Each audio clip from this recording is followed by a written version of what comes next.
हे foodies, welcome back to fare by Tejaswini. तर आज आपण बनवणार आहोत हराभरा कबाब। यामध्ये पालक आणि वटाणा टाकला, याला 5 ते 10 मिनिटं बॉईल होऊन द्यायचं।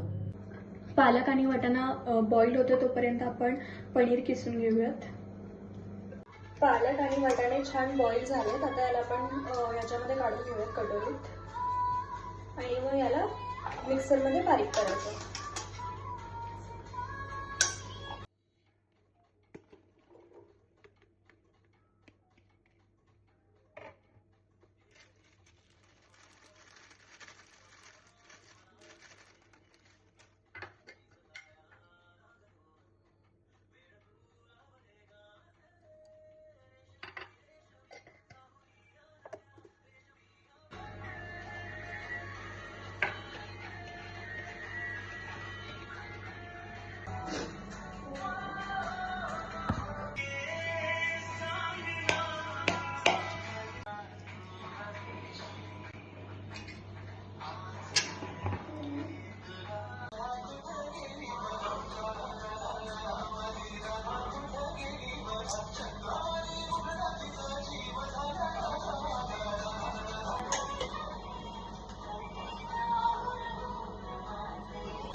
कबाब रेडी झालेत, खाऊन बघू।